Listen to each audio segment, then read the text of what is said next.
Welcome back to food vlog. ഇന്ന് നമ്മൾ ഉണ്ടാക്കാൻ പോകുന്നത് ഉലുവ വിളയിച്ചതാണ്.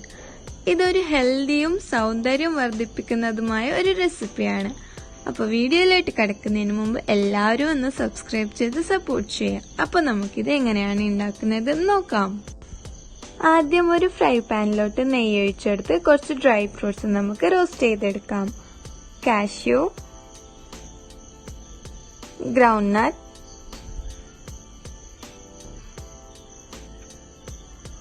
badam, raisins. ഇത് നിങ്ങൾക്ക് വേണമെങ്കിൽ ഒന്നിച്ച് റോസ്റ്റ് ചെയ്തെടുക്കാവുന്നതാണ്.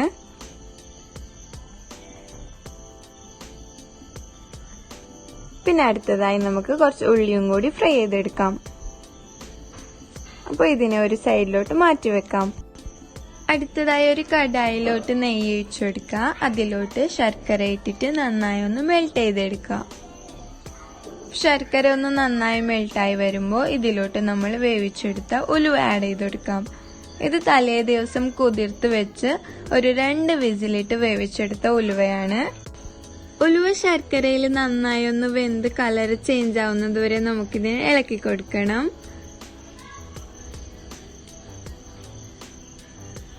അപ്പോൾ ഈ ഒരു പരുവമാവുമ്പോൾ നമുക്കിതിലോട്ട് തേങ്ങ ചിരവിയതും കൂടി ആഡ് ചെയ്ത് കൊടുക്കാം. ഇതിന്റെയൊക്കെ മെഷർമെന്റ് ഞാൻ ഡിസ്ക്രിപ്ഷനിൽ കൊടുത്തിട്ടുണ്ട്. നിങ്ങൾക്ക് കുറച്ച് മതി എന്നുണ്ടെങ്കിൽ ഇതിന്റെ ഹാഫ് എടുത്താൽ മതി. അപ്പോൾ ഇതൊന്ന് നന്നായി മിക്സ് ചെയ്തതിന് ശേഷം നമ്മൾ ഫ്രൈ ചെയ്തെടുത്ത ഉള്ളിയും കൂടി ഇതിലോട്ട് ആഡ് ചെയ്ത് കൊടുക്കാം. അടുത്തതായി ഇതിലോട്ട് നമുക്ക് വെളുത്ത എള്ളും കൂടി ആഡ് ചെയ്ത് നന്നായി ഒന്ന് മിക്സ് ചെയ്തെടുക്കാം.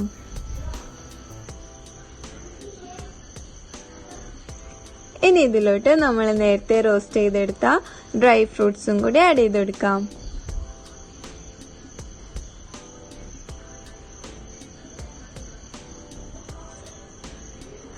അവസാനമായി നമുക്കിതിലോട്ട് അവിലും കൂടി ആഡ് ചെയ്തിട്ട് നന്നായി ഒന്ന് മിക്സ് ചെയ്തെടുക്കാം. അപ്പോൾ ഇത്രയേ ഉള്ളൂ, നമ്മുടെ ഉലുവ വിളയിച്ചത് ഇവിടെ റെഡി ആയിട്ടുണ്ട്. ഏകദേശം ഒരു 2 മാസം വരെ നമുക്കിതിനെ സ്റ്റോർ ചെയ്ത് വെക്കാം. അപ്പോൾ ഈ സൗന്ദര്യം വർദ്ധിപ്പിക്കാനായിട്ടും വണ്ണം വെക്കാനായിട്ടുമുള്ള ഒരു ഈസി ആൻഡ് ടേസ്റ്റി റെസിപ്പിയാണ്. എല്ലാവരും തീർച്ചയായിട്ടും ട്രൈ ചെയ്യുക. ഫീഡ്ബാക്ക് കമന്റിലൂടെ അറിയിക്കുക. ലൈക്ക് ചെയ്യുക, ഷെയർ ചെയ്യുക. അപ്പോൾ അടുത്ത വീഡിയോയിൽ കാണുന്നവരെ ബൈ ബൈ.